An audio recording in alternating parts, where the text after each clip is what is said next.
Cody Bellinger, star, had been a superstar. He's a star. What are you hearing about not just his market, but the Yankees' willingness to maybe change how they go at certain free agents? Yeah, as far as Bellinger goes, the Yankees to me have been by far and away the best option for Bellinger. They know exactly what he is. He thrived in that lineup. He loved playing in New York, and he's played in New York, Chicago, and LA, and he's thrived in all three cities. And you have him in your lineup along with Aaron Judge. That gives you a really strong foundation to build around. And I mean, obviously, if they sign Bellinger, they'd have to continue to do more. But Bellinger is the most important piece of their offseason. So if they can get him, that would be huge for them. I do think that will end up getting done at some point. We're not at that point quite yet. We've seen the reports about a 5-year offer for about 155 million that has not gotten done. Whether it's adding years or adding more money to that 5-year offer, I expect Bellinger to end up being back with the Yankees. It's just taking a lot longer than I think both sides would prefer. But also, you can think of a different team possibly hopping in, or maybe you can see a team that misses out on Kyle Tucker going after a player like Bellinger, or you can even see a team like this is totally like speculative on my end, but you look at the San Francisco Giants. You have their spring training complex very close to where he grew up here in Arizona. Gets him back in the West Coast.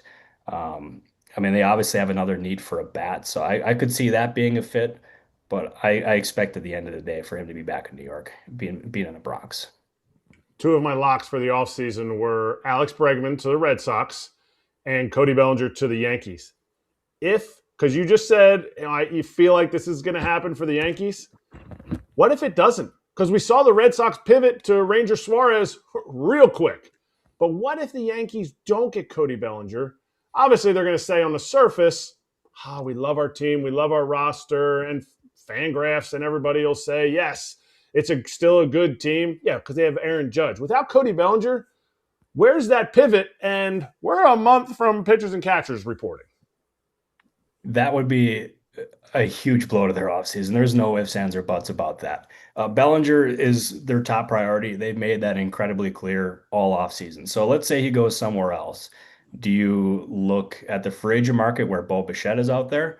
Do you look at the trade market and maybe try to get like a Lars Nootbaar type from the Cardinals or a Brendan Donovan or Nico Horner? I mean, there's a bunch of different bats who are out there. We've obviously seen Ketel Marte's name thrown around, but Arizona's taken his name off of the market. But that to me would be a doomsday scenario here for the Yankees because to me there's no way of positively spinning that because you're supposed to be the Yankees, like the big bad Yankees, big market team where you're supposed to be able to outspend anyone, and you could possibly lose the Juan Soto last offseason, and then you lose Cody Bellinger in a consecutive offseason. That would be a PR nightmare if you're the ownership group, if you're Brian Cashman or you anyone involved in that decision, which is why I think it ultimately ends up happening. I think the fit for both sides is just so clear and so obvious that it just almost makes too much sense for it not to happen. But as you said, I felt the same way about Bregman and the Red Sox. I thought that was a matter of when, not if. And now he's having his introductory press conference in Chicago for the Cubs. So anything can happen. Free agency is a crapshoot, as they say, but that one, I'll never call anything a lock. I think that's a very dangerous game to play, Mm. but I feel good about that. Why why haven't the Yankees and Bellinger been able to figure this out? Like it's been a while now, and we haven't. We've heard little snippets back and forth. What's holding this up? Is it simply money? Is it years? Like what have you been hearing, if anything? Yeah, I at this point it's years, and you can also say the case for money as well. He is getting offered 5 years from the Yankees, or he's getting offered 5 years from the Yankees, and he wants 7 years. So that is obviously a gap, and they have not been able to bridge that gap by any means here, and that's why I think you can end up maybe finding a solution where you put more money into a 5-year offer, maybe throw some incentives or and whatever else they could possibly try to throw in to incentivize them to take it. So I don't know if the Yankees will be willing to go to 7 years. So I think it would have to be that route as of this point. That's my feel.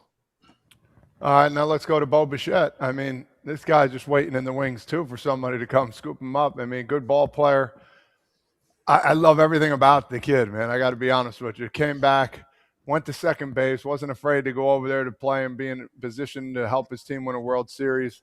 What are you hearing about him? And let me ask you this: is this a guy like a backup plan for some teams? Are they waiting to hear how other guys go, or is this like a priority for some teams? And if so, who?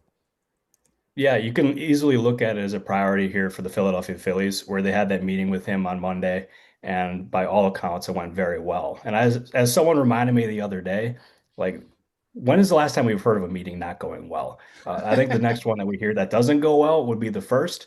So, but it's clear that the Phillies are very interested in Bo Bichette, and we even heard Jeff Passan say yesterday that people believe that the Phillies are going to be in a position where they can offer the most money.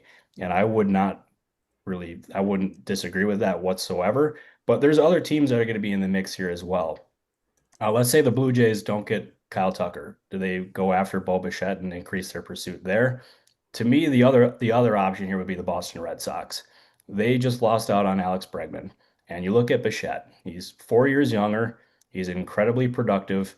You sign him, you add some youth to that roster. You also add a huge option in the lineup there. Not necessarily like a big power guy by any means, but he's a really freaking good player. Um, and I think that's something that they should really strongly consider if you're the Red Sox, because you sign him, you make yourself better, and you weaken a division rival in the Toronto Blue Jays. You can also look at some other options there for the Red Sox and in the infield, or maybe you can end up trading some of your outfield depth to end up improving the infield there. But Bichette, whether it's one of those three teams or if it's the Yankees, whether it's the Dodgers, his market is incredibly deep, and I expect him to do very, very well in free agency here. Better than other second basemen? And is he totally out as a shortstop for all these teams? Is there a chance there's a team? Because if there's a team that sees him as a shortstop, that value per teams, they plug it in their collusion calculator, it goes higher. Yeah, I definitely think there's a chance that he can be a shortstop next season. Do other teams possibly view him as a guy who could play a different position? Absolutely. Like, he's got the positional flexibility where he can play second base, and we watched him do that in the postseason in the World Series. And if it wasn't for the Dodgers' comeback, you're making the case with that clutch homer where he could possibly be the World Series MVP. He would have been one of the stronger candidates there for sure if the Blue Jays ended up winning it. But I mentioned on the last time I talked on the show, and I'll say it again, I have not talked to a team who believes that Bo Bichette cannot play shortstop. They all think he can, but he's also got the ability to play other positions, which I think is going to be in his favor this offseason here. One of the things we talk about with Tucker is, the injury. Have you heard anything come up about his injury, Bo Bichette's injury at the end of the season? Yes, he came back and played in the World Series, which was awesome. He did great. He swung well. He ran like Todd yesterday, like cement shoes. There was nothing there. Is there any fear that could hurt his value, or is all the news you're hearing, nope, he's 100% and he'll be back to the same speed that he was before? I have not heard any concerns there whatsoever as far as Bichette goes, or even a guy like Kyle Tucker. And I know Tucker has an extensive injury history where he's missed some time, and he even fought through that finger injury last year where the fracture between two of his fingers. He played through it, obviously did not have the same success, but I expect both to do just fine. I haven't heard any concerns about that at all this offseason. So I don't think it's on the teams' minds, but I mean, maybe, but I have not heard that. Oh, go ahead, Kratz. Actually, I was going to ask what you're going to ask, and you're going to ask it more fun than me, because who knows, maybe Todd Father will catch another stray as you ask a question. Todd wasn't even listening. We used to call Todd old cement shoes Todd, and then he goes out and steals bases, just like Paul Goldschmidt. Cement shoes. I used to steal on you all day, bro. What you talking about? Never happened. I actually looked it up before I said that, so yeah, I just cut it out. Got to make sure you don't. In Lehigh Valley, I think I got 2 bags in one game off you. Whoa, look at that. I mean, how do you respond to that? That's just the life that I live. I'm a buffoon. 209 hitter, Robert. 209 hitter. Hey, Brett, my Brett, favorite he's player I've ever on it. covered, though. Hey, you got that honor on your cap there. Oh, I here we. mean, that's I mean, what is that? That is the most heinous and awkward moment right now in sports history. He's not the best guy you've ever covered. That's he ridiculous. said favorite. No, Yeah, no, I'm not kidding you. You should have seen, no. he took a young Robert Murray under his wing, and he was incredible to me. I'll never forget it. He was incredible to me. That's my guy forever. He probably asked for money afterwards too because of what he did for you. Yeah, that's funny. I like that. Friendship dudes. I had no friends. My question is Nolan Arenado trade to Arizona. We can sit here and say, oh, he's only getting paid $5 million. Oh, he's getting $6 the next year. Cardinals are eating so much money. They didn't get anything back.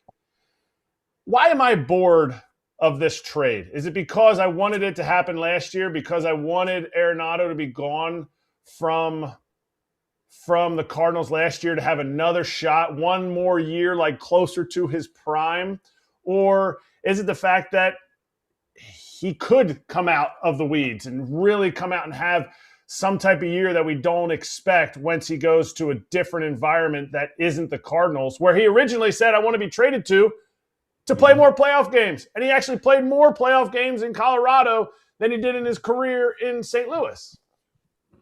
Yeah, he's not the same player that he once was when he was with the Rockies and when he first ended up going over by the Cardinals. But he's still, like, you can make the case for the Hall of Fame for him in my eyes, and that to me should be exciting enough when it comes to the Diamondbacks here. And I give him credit for going out and making this move. And they didn't have to give up much in return. They gave up one prospect, and you add that credibility to that lineup, and maybe you can convince a guy like Paul Goldschmidt to come back to Arizona for a final ride or two, where you can end up having those two on the corners there once again in the same infield. So I I applaud the Diamondbacks for doing it. And it's a shame that the Cardinals are doing like the sell off that they are. Like you can't expect them at this point to be very good now and just going forward for quite some time. And it's a move that Chaim Bloom had to make.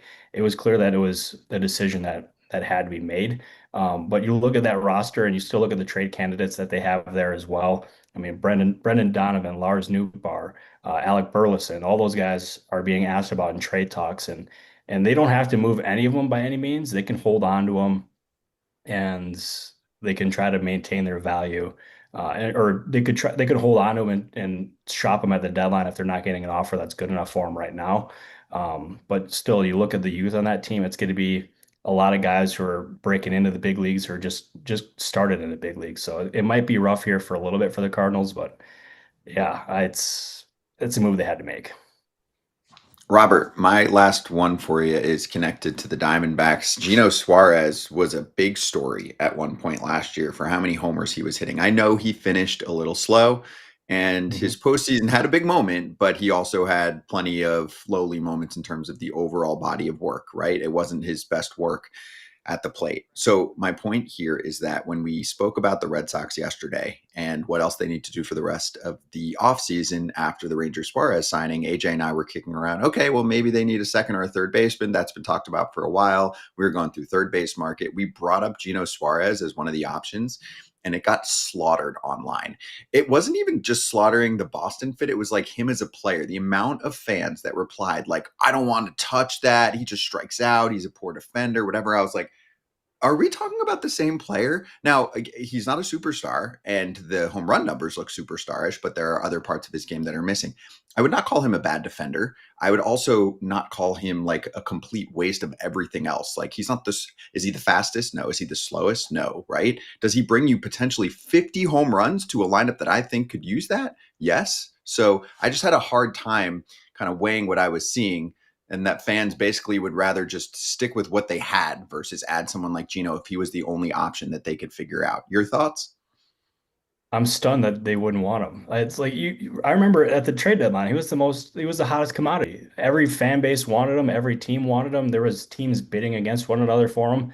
I'm stunned to hear that. Obviously, it didn't go well with the Mariners this go around, but he's coming off of a season where 50 homers was easily attainable. What I don't know necessarily the number that he ended up finishing with, but it was very close to that. So if you can end up adding him, and you're not going to end up having to pay what you do for like a Bichette or a Tucker or anything like that. So if you want a value play, that's definitely a really good option there. But I would understand why the fan base would be frustrated if you don't go from like or if you go from a Bregman type, possibly thinking Bichette, and then you go to a Suarez type. But still, like he's an incredibly talented player, adds a huge boost to that lineup.